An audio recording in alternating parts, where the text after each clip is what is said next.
Hello Guardians and Assassins, and I hope you're having a wonderful day today. Yeah, so today we're going to bring you the Bungie live stream. Why?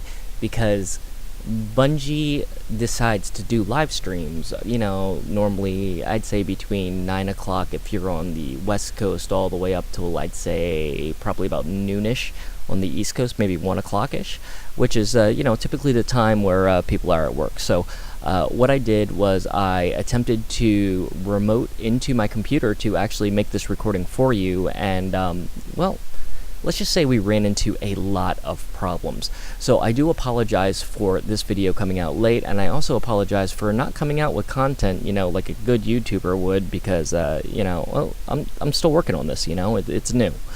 So within the last 2 months, which probably is about the time that it took me to release another video, I've had a lot of stuff go on, guys. Like I do apologize, but I will do my best to actually put out content a little bit more frequently. At least at the bare minimum, I'm going to try to shoot for once a week.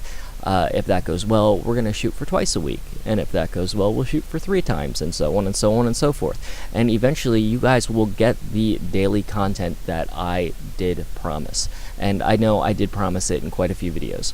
So today we are going to be looking at the release that is going to be in September 4th, I believe. The release is actually called Forsaken by Bungie. Yes, this is another Destiny 2 expansion. Hey guys, this one's very, very different, and this one actually has me excited. Like, I'm ready for this. Like, let's do this. Alright guys, so I'm not going to talk your ear off. I do apologize for the little activate Windows thing in the bottom right hand corner that you're going to see. Yeah, as I said, I've had some equipment problems in the last 2 months, which is partially the reason why you guys haven't had new videos. But, I'm going to do better on trying to work around that, and, well, we'll see what we can do. So they're going to introduce a bunch of new subclasses. Hey guys, let me know what subclass you guys are wanting to roll right when this comes out from the gate. And hey, do me a favor, like everybody who's watching this right now, do me a favor. Let me know that you appreciate me doing what I can and trying to get this recording material for you, and hit that like button. It at least lets me know that as a YouTuber, I'm doing at least something right. It might not be everything, but I'm doing something right. Alright guys, I will talk to you at the end of the show, and yeah, well, we got a lot of new content coming up, and new game modes, so stay frosty, and I'll catch you at the end. See you guys.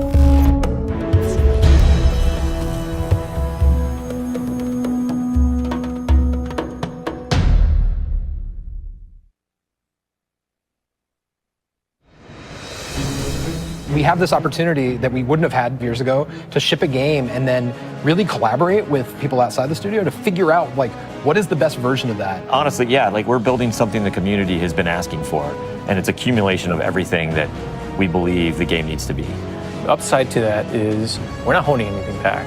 All the feedback we've heard for the last year is, this is it, it's in Forsaken.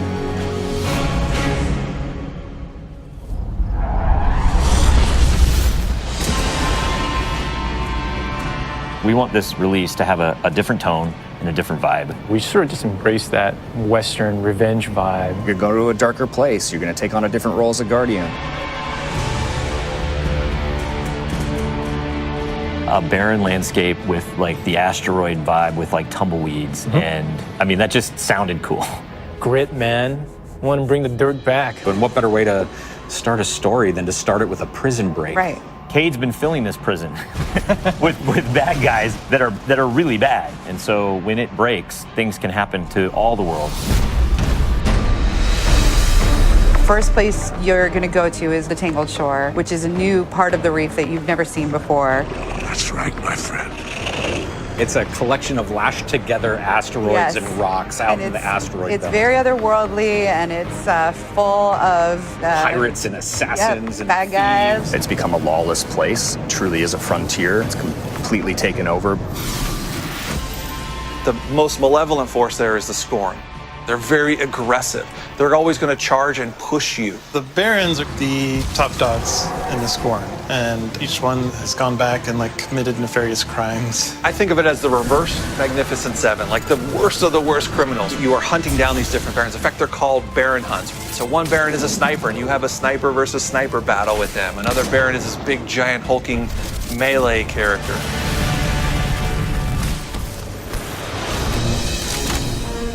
One of the things we're most excited about is the new weapon system. Hey, if you like Destiny 2, great, play that way. But if you like Destiny 1, great, play that way. But if you're crazy, why not 3 shotguns, right? Just for the fun of it. We need to have as many ways as possible, and then we need to have people fighting about it. Like, no, man, you f***ed up, you're taking the wrong weapons, or can I say?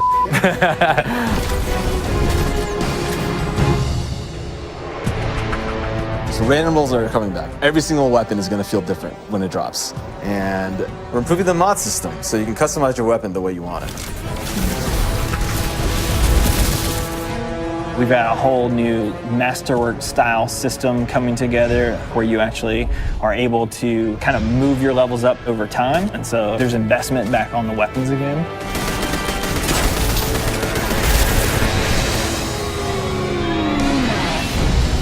New supers, yeah, crazy new supers. What's your favorite? Fire knives are awesome, which is a different take on Golden Gun. We took a lot of inspiration from Rise of Iron, cast that thing. You got a huge hammer now, and you slam that thing down, and it sends out this fire in front of you that then creates a fire tornado. We gotta take it to the next level, you know? The idea that anyone who plays, however they play, they're gonna have some new way to engage. Yeah. I'm in love with the new Void Warlock teleportation that's like super anime, just like We've been having great games with the Arc Warlock. You basically cast this thing, he pulls back. Yeah, and it's gonna break the game, and I think that's amazing, yeah. You know? We also wanted a new weapon type that felt meaningful, so we came up with a bow and arrow, which seems kind of crazy, but when you use it, you feel like godlike. It is utilitarian, it's fantastical, it's also sci-fi. So we have a short range bow, we have a medium range bow, we have a long range bow. We built this guy, which is supposed to be super techie. You're like, why would you ever choose a bow in a game that has an automatic, machine gun? But boy, it's deadly. I mean, that's a nice machine gun you got there, buddy, but right, and then it's done.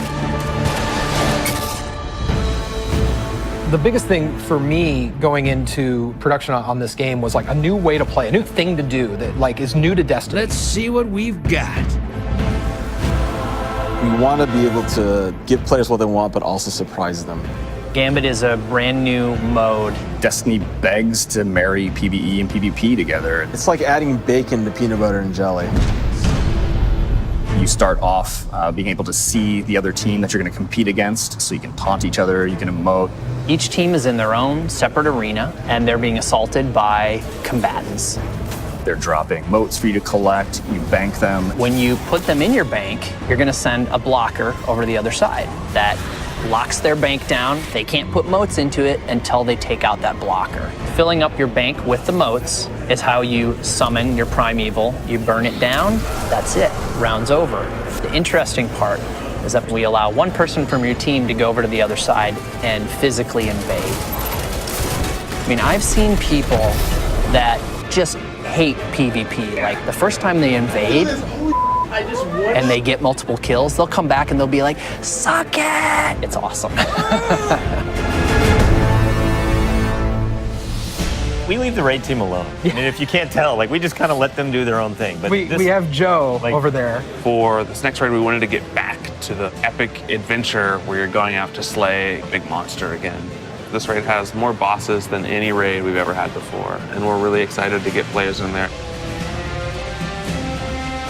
The raid is actually about more than just the raid. It's about the dreaming city, the place that the raid exists. And it's an in-game destination that we've never done before. It's the awoken homeland. I could talk about the dreaming city for hours. It's like if the Vault of Glass and Dreadnought had a baby. If they were like twins. Or yeah, that's actually more accurate. Yeah, they're like twins. It's like you had twins, and then you took those twins and you put them on the doorstep of Peter Jackson, raised them as his own, and then that's the dreaming city. It is magical and weird and mysterious. It's designed to be a destination that has puzzles that you need to solve. A lot of hidden corners, lots of passageways that might not seem to exist the first time. And the raiders, they affect this destination. They change it for everyone. It's like this cyclical endgame place where there's just secrets and different activities that unveil over time. So the Dreaming City that you see at launch is not going to be the same Dreaming City 2-3 weeks later.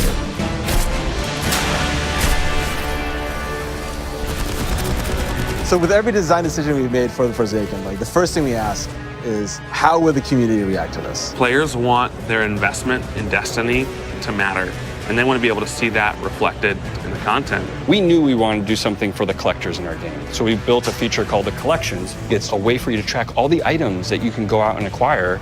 There's so much gear in our game. There are 2,000 items you can get. Go get them. You can look at sets and you can say, I haven't filled out this set. What do I have to do to go get it? If I want to find like how many guns in the world, I can actually go look now. We also had a triumphs thing, which is just acknowledging your achievement. It like ties into records, it ties into lore. It's a thing that can help you drive like, hey, I want to do that. And if I do those things, I can get a title. Like I can have a title floating over my name that says that I'm a god or whatever. Not me, but like you. We want Forsaken to feel like a game that never ends. So we're going to reinforce the hobby and make the experience something that can be played night over night. We're changing the weapon slots. We're changing how the pursuits work. We're adding new features like the collections and the triumphs. We built Gambit. We've got a whole bunch of new weapons to chase, exotics that are really powerful. We have Lisa focusing on some sweet new exotic armor. Maybe we got overboard, like dialed it too high. Or to go out there and collect in the world, exotic armor pieces to go out there and hunt. We're working on armor perks, random rolls, new mod system, new subclass paths. We're making Forsaken for people who love Destiny. Making a game that we can all love. That is the goal. That's what we're going to constantly be pushing towards, always. Everything we're building is through that lens.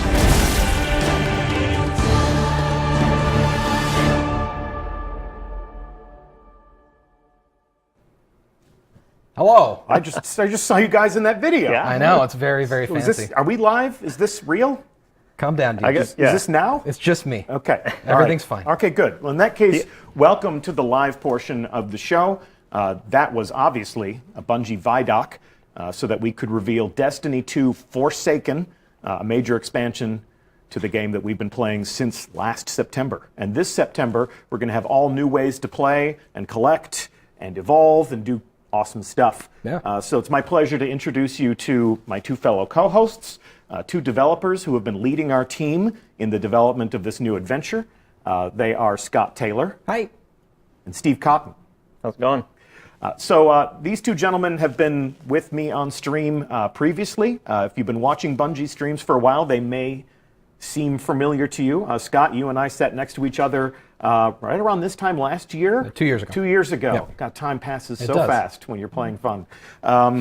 So we were together for the reveal of Rise of Iron. Yeah, that was great. And Steve, you and I traveled all the way to Germany by way of 2 planes and 4 trains. 18 and trains 18 and trains, yeah. But you were on stream for the first time that we ever revealed private matches and playing in Rise of Iron. So welcome back. Thank you. Thank you. For people who might not be familiar with you, for people who might not know what you do here, Sure. Talk to me about what you do at Bungie and what your contribution to Forsaken has been. Right, so I am the Forsaken project lead. My primary job is controlling Steve. When I'm not doing that, we work with a lot of awesome people, the leads of the game, to make sure that Forsaken ships and is everything that we want it to be. So that's kind of what I do. Do you concur? Are you under control? Well, I prefer loose cannon, I guess. Maybe. No, Okay. he keeps me under control. Yeah. He's Step good. into analysis. Step into. What had it work? It's the Westworld. So what's your role on Forsaken? Oh yeah.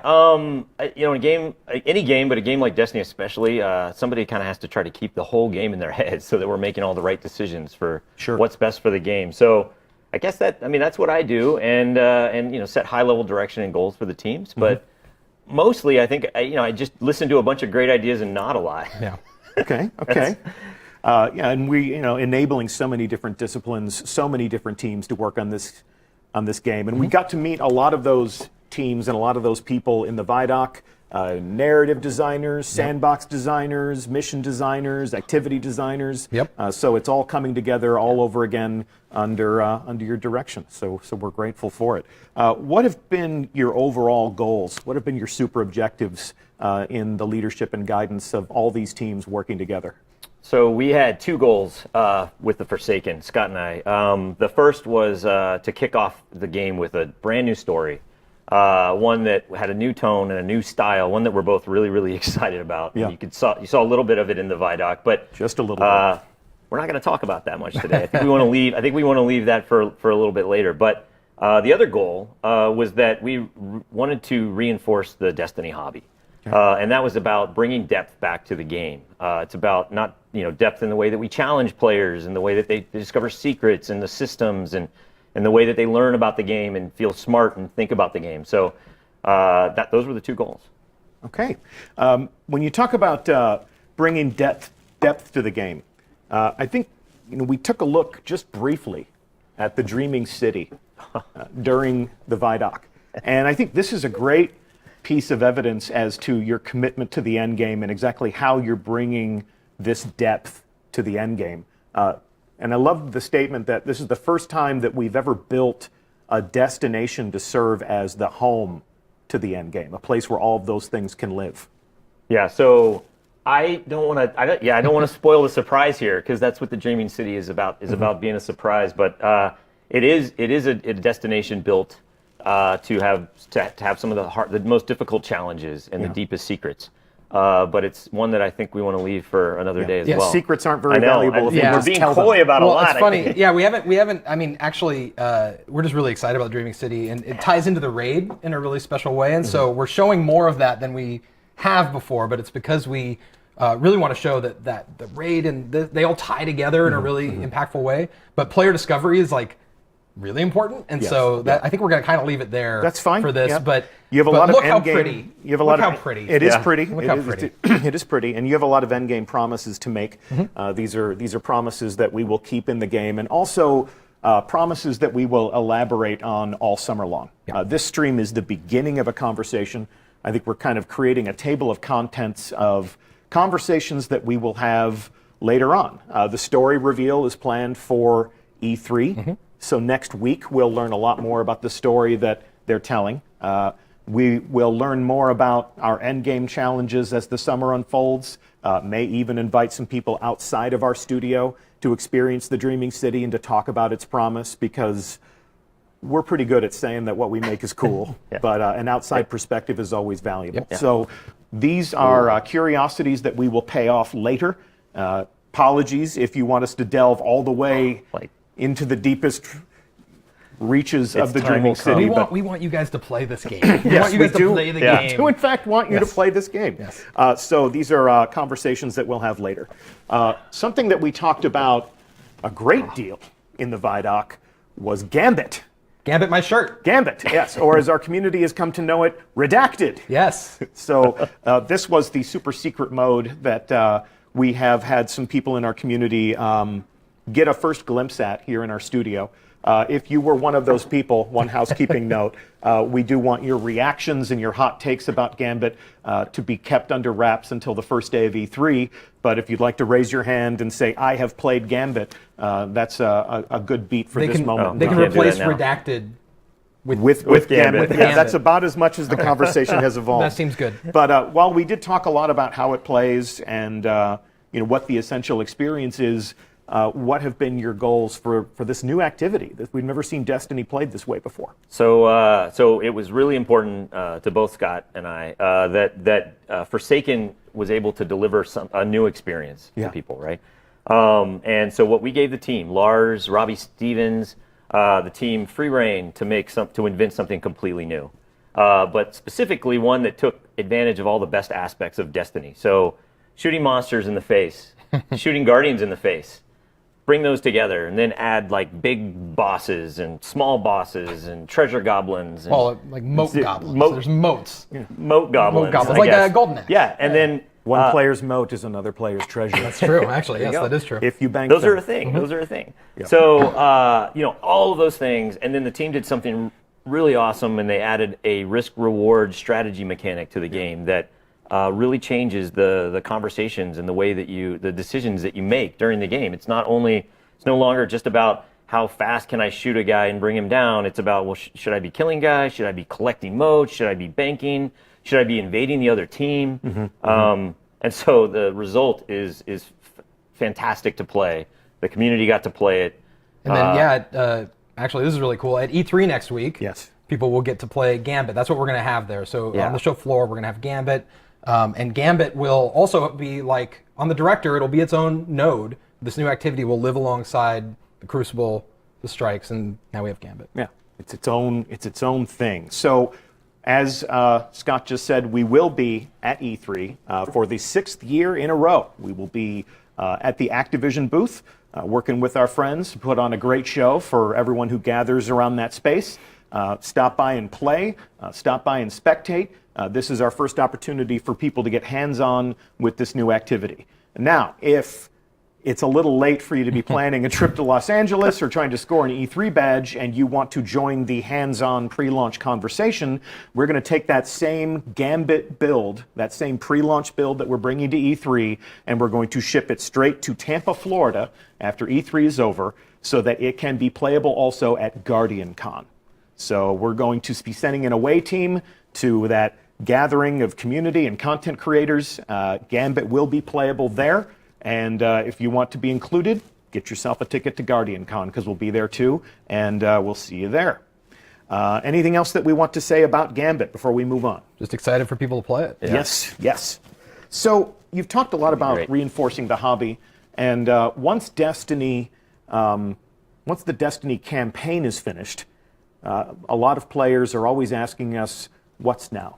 What's next? How are you going to keep me engaged over the course of a year? Give me a roadmap for all of the other moments when I know that my hobby as a Guardian is going to be infused with new things to do.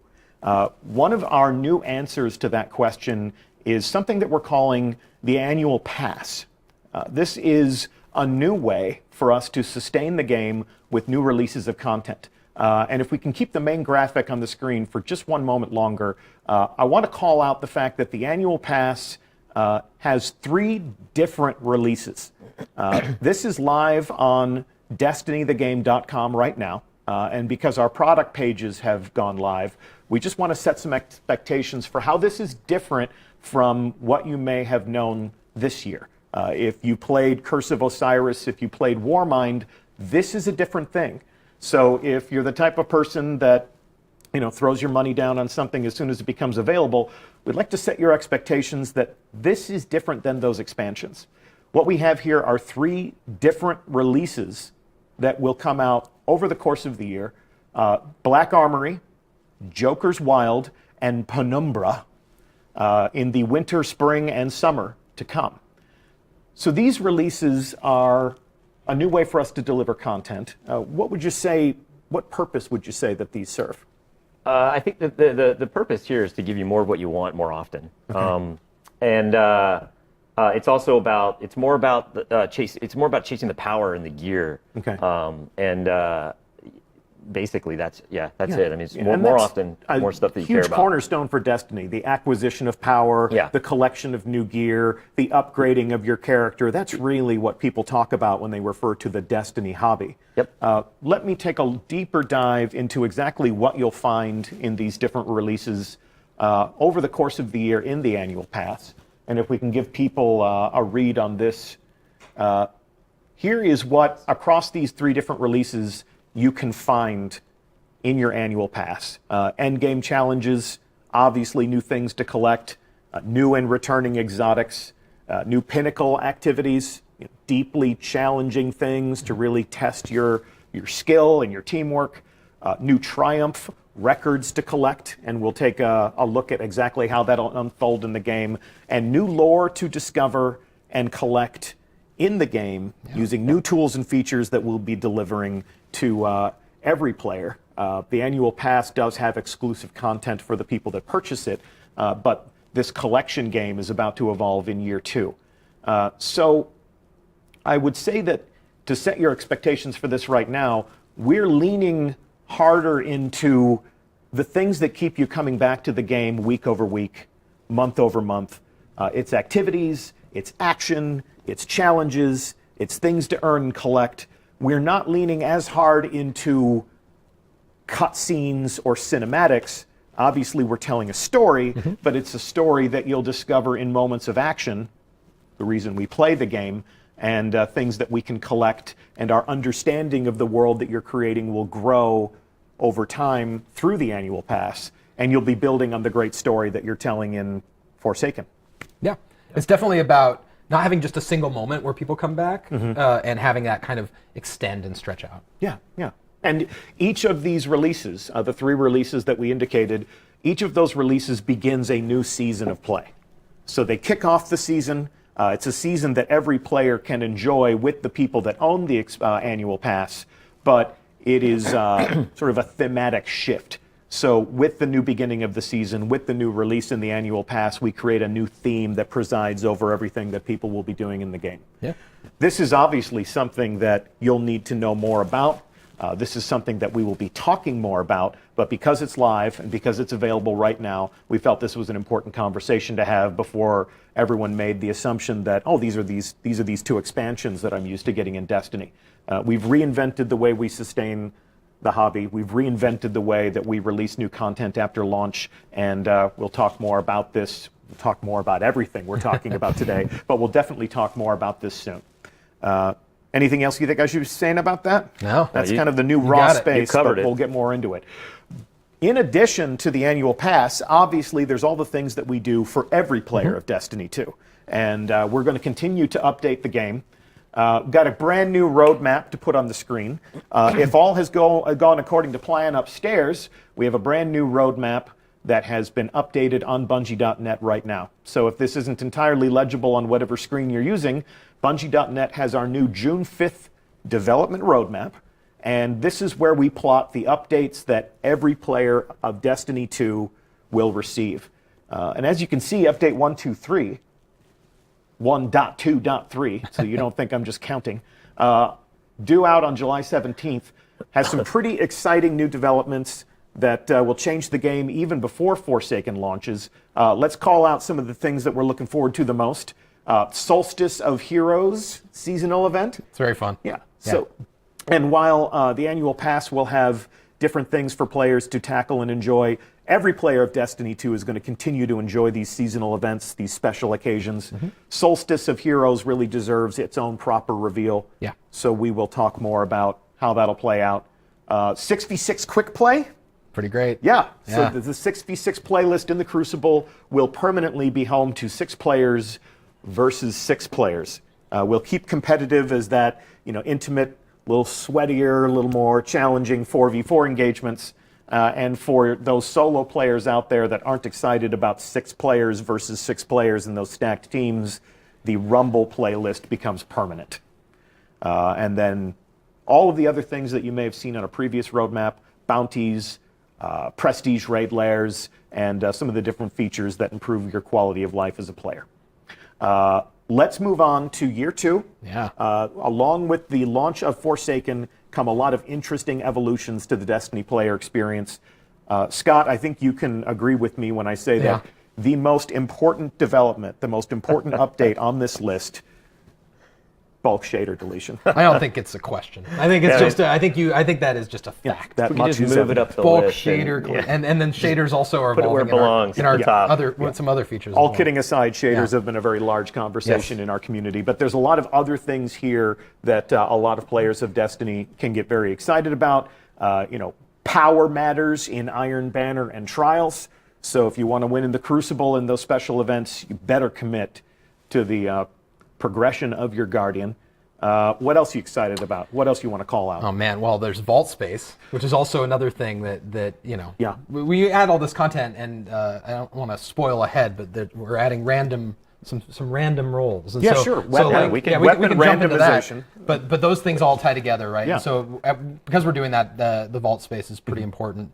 We'll take a look at gear collection and in-game triumph in just a minute, but it's Yeah. important to call out that while collecting gear and keeping it in a menu that's sort of like your accomplishments, weapon randomization, or more affectionately known as random rolls, that is something that is coming back. Let's just say it again. Yeah, they're testing it upstairs right now. It's coming back. We're bringing it in. Yeah, it's gonna be good. What's your goal for that as a game director? Yeah, the goal for random rolls is just to get to make earning gear more exciting to players, to personalize their chase for weapons and armor, and to like really get add that depth that we were talking about before to a system that they can now kind of learn and dig into and try to figure out. Yeah, I'm loving this recurring theme of depth. Yeah. Every drop has the potential to be exciting, to be something new. And then when you get those weapons, how do we arrange them on our character? The weapon slot changes are something that are in development. We've seen that in playtest. Oh yeah, and yes. Actually, do you want to talk about how it works? Then I can. Sure, like weapon slots. Weapon slots are really exciting. I mean, all those all those things on that list are exciting. The weapon slots, especially, because the weapon slots are really about like giving you more control over your playstyle. So for me, it's about getting my fusion rifle back. Sure. That's just that's my priority. But for everyone else, I think it's different, right? And so now you have more control over which weapons you can put in those first two slots. You can still roll your 2 hand cannons if you want.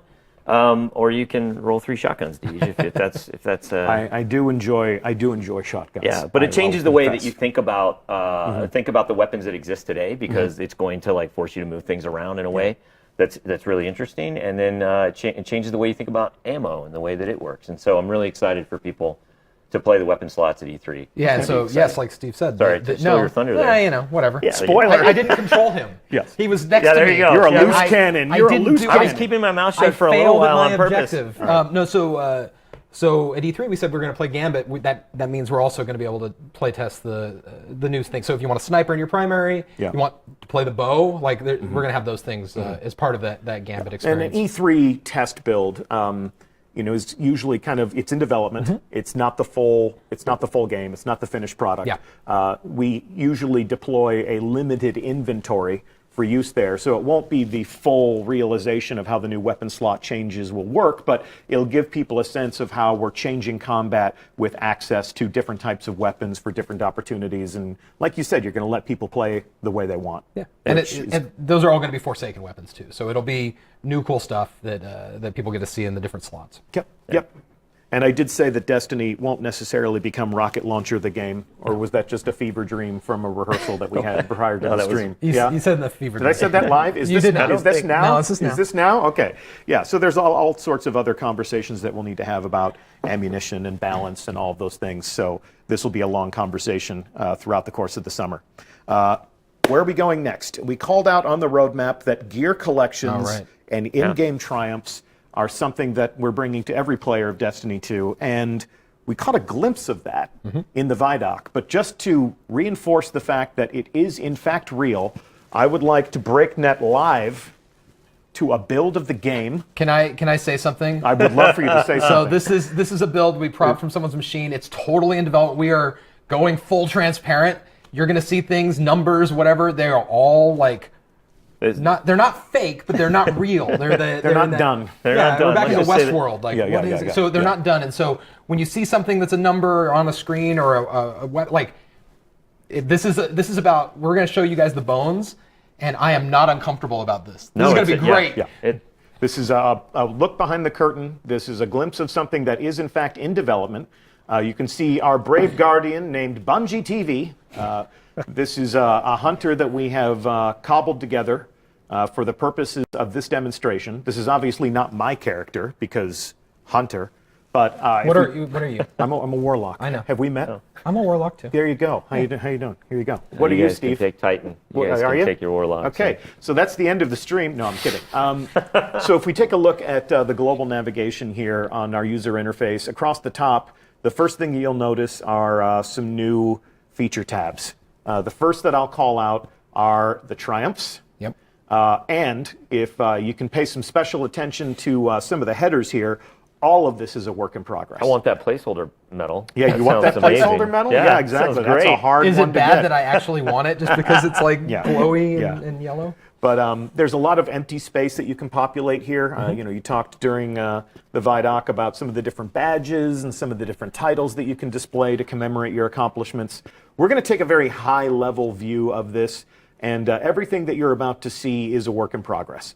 So you can screenshot this, you can speculate this, all the numbers will change. As you can see, we have Gambit-specific triumphs to collect and to lord over your friends. How you collect motes or the blockers, or you can see that we've broken this out into different categories. Again, there are not 0 of these things, but you can see that this is about creating many different levels of meaning and letting you gather these things together and categorize them in ways that make sense.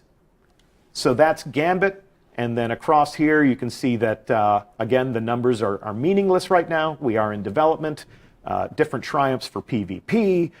You'll be dispatched by the Vanguard, and then, of course, we are collecting in-game lore so that when we're telling stories that you discover and collect, even if there aren't cinematic cutscenes, which you have in the Forsaken campaign, of course, but throughout your hobby as a Guardian, there are going to be other things that you get to collect and add to this space. And really quickly, how that works is that you're going to find items in the game that tell a story, and then you can go and gather them and collect them and then read them in here. Wonderful. Yeah. Okay. You're going to find that story out of order too, right? Yeah, you're going to find. Yeah, so like you're going to find items out in the world, and you're going to open them, and it might be page 7 of the story, and you're going to piece it together throughout your travels of all the destinations. Like a well-armed anthropologist. So let's take a look at collections. A lot of people have, when they talked about Destiny, they're like, how many guns, how many exotics, where can I find that stuff, how do you get that stuff? This is going to be a great guide as you assemble your perfect arsenal. Again, we're going to leave a lot of this stuff for exploration at a later date, but just to show you how one of these categories works, we're going to take a look at the exotic arsenal. So you can see here that we have this grouped out by weapons and armor. So if I find something out in the world, if I buy something from Xur, if that fated engram pays off, this gets added to my collection. Yeah, so once you've acquired something, then it's here. So this is obviously similar to the kiosk that's in the tower, but one key difference, as you noted earlier, is that this is with you at all times. Yeah. So certain weapons, like the exotics here, you can buy back for a price, and so you can, with the vault space and with this, you can kind of move with some more confidence that you've gotten the thing that you want. And when you say buy back, like if I were to acquire Sweet Business and dismantle it, not that I would ever do that. Why would you do that? Because it's so sweet. But if I did that, and then later on somebody said, you dismantled Sweet Business? What are you, an idiot?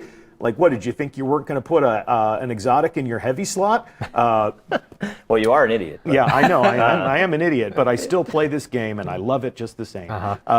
And if I wanted my Sweet Business back, I could use this collection system to restore it to working order in my inventory. Using different materials that I've gathered. It's different for different categories. It's a long conversation that we're not going to have to be really today. clear, that is explicitly about how the exotics work, and we're working on everything else. Everything else is a work in progress. And because exotics are a thing of mystery and discovery, you're not going to tell me, you're not going to give me a full menu of what exotics you own and what exotics you don't. No, but to note something there that I don't think we're going to exactly show, but if you were hovering over an Iron Banner weapon or piece of armor, it would point tells you how to get it. So it would tell you how to get it. It'd be like, go play that Iron Banner, or go do this strike, or whatever the circumstance is. It'll let you know. Or if it's mysterious like that, it will. There'll still be mysterious non-exotic things as well. Yeah, and then we're still gathering these things together and putting them into interesting categories. Yep. All right. And then the same goes for your weapons. You'll tell me where I can go find all my favorite legendaries, or maybe document the things that I've earned as I progress. Do the same thing for armor, breaking that thing out across all the different activities, all the different subclasses. Collect all of your ghosts, all of your different bots, all of my ships, all of my sparrows, and Flare. And Flare, perhaps near and dear to everyone's heart. The Flare, the things that you use to decorate your Guardians. Here we have our emblems. Here we have our shaders. It's important to wear some flair. It's important to express yourself. You do want to express yourself, don't you, Steve? We really do require 15 pieces of flair in Destiny 2. Yes. Some people choose to wear more, and we encourage that. That's from a movie. It is. You have a case of the Mondays. I do have a bit of a case of the Mondays, even though it's Tuesday. But we can see that this is an opportunity for you to look upon all of your treasures. I don't know if these numbers are placeholder or if they are finished. Pardon our dust. Let's just assume they're all placeholder. Let's just assume that they're all placeholder. Yes. Let's play that game. That is a fair assumption. And then, as we said over on the right, all of that's work in progress or even to be revealed. So we'll be filling in the raw space over here as we finish our work on these new features. Yeah. And what else would you want to say about this? Boy, I mean, like these are features available to everyone. Triumphs and collections are available to all the players of Destiny 2. So we're excited. I think that all these things go together to tell a story about depth and about Destiny for me is at its best when I have a triumph I'm chasing that's tied to a bounty, that's tied to a material I'm gathering from a public event. And I feel smart because I chose to do these things, and I'm trying to get the lore to finish the book, and so Destiny's really unique in that way where I love Destiny the most when it's that, and I think that that's been a big piece of what we've been trying to do. It was really powerful the moment this went in, and we imported our own characters from home, and you could see this just populate with the stuff you had and then the stuff that you still didn't have. And so I know a lot of people out there have almost as much, probably almost everything that they could possibly think that is out in the game, but this tells you, like, no, you still don't have this piece, or you still don't have this thing. So that which can become sets a motivation. do you want to complete? Right. It was And really powerful. Collections launches with Forsaken, so it's not going to be like Moments of Triumph where we say Moments of Triumph are live and our most hardcore fans go in and say, cool, I'm done, where's my shirt? Right? Like there's going to be all new things to gather in there. There are going to be all new things that you can go and do and collect, and the collections tab will be a great way for you to sort of plan your time, which is something that a lot of people in our community talk about. I want to plan my time. I want to play my game in the most profitable way possible. I mean, one thing we've talked about, back to the depth of the hobby and everything, is just the parallel pursuits that that players want to be on at the same time, whether it's the campaign or quests or we're adding bounties. And so this collections is just another aspect, another axis of, hey, I can be spending my time going and getting this thing while I'm getting a patrol and I'm hunting down an outlaw and I'm doing all of these things. All at once. or the quest to delete shaders. It's going to be great. Cool, guys. It was almost the title. Well, I think that's all we're going to talk about today. And I know that we have created more questions than we've answered by design. That was the plan. We will be at E3. We will be updating our blog every week. We will be at GuardianCon. We'll be inviting other people to play this game and to offer their expert external opinions. This begins that old familiar summer cycle. If you are a Destiny fan, we're going to travel the world. We're going to talk to people wherever we can find them, and we're going to introduce them to Destiny 2 Forsaken. So we're so excited. Yeah. Thank you so much for tuning in. It's amazing. Thank you so much for watching. Thanks for coming with us on this journey. Thank you for playing. We'll see you at E3. Yeah. We'll see you at E3. Yeah. And you. And you and me and you and Lars and the rest of the people. Tej from HMS. Tej from High Moon Studios, who's been a great partner. Oh my God, it's been amazing. And they were like, hey, you want to work with High Moon and go to San Diego every month? And I was like, I guess that's fine. Yeah, no, they've been amazing. They've been absolutely incredible. It's been really great. Well, we'll see them at E3 as well. Yeah. And if we see you at E3, definitely pull us aside and say hi. And if not, hopefully we'll see you at some point this summer. In closing, we're going to take another look at the Vidoc, but not in full. The team that made that Vidoc for us was given a challenge. We said, take everything that you're revealing, take everything that you're saying, take everything that our developers have said on camera, and compress it into 60 seconds. So let's see how they met that challenge with this. Hope you enjoyed the show. Check it out.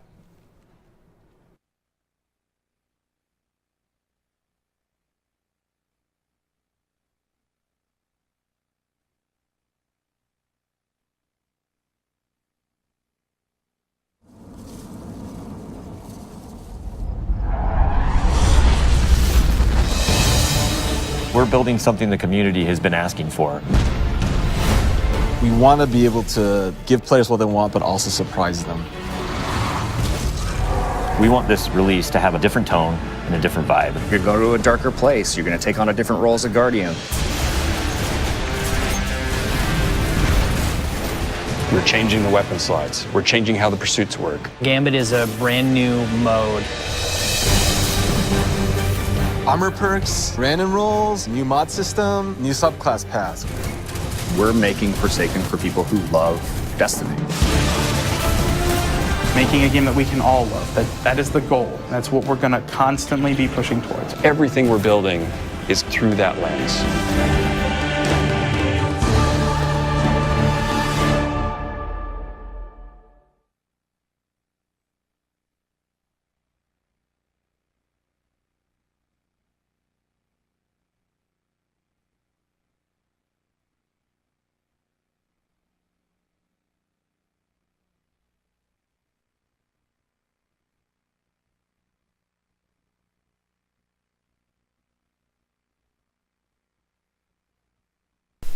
Wow, guys, alright, that was a lot to take in, so let me know what you think about it. I mean, because you gotta have some thoughts. That was almost 40 minutes of pure developer talk right there. I had no part in it, obviously. All I did is I'm only trying to bring you the content. So let me know what you guys think about this. I mean, like, some of this is getting me truly excited, you know? I'm trying to work a way around so I can actually pick this up as soon as possible. I know it's not going to be live, until, the 4th, but, what are you going to do? Either way, guys, if you like what you saw, go ahead and click that like button. If you don't want to miss any content, go ahead and subscribe. And for all you Guardians and Assassins out there, stay frosty, and I will catch you next time.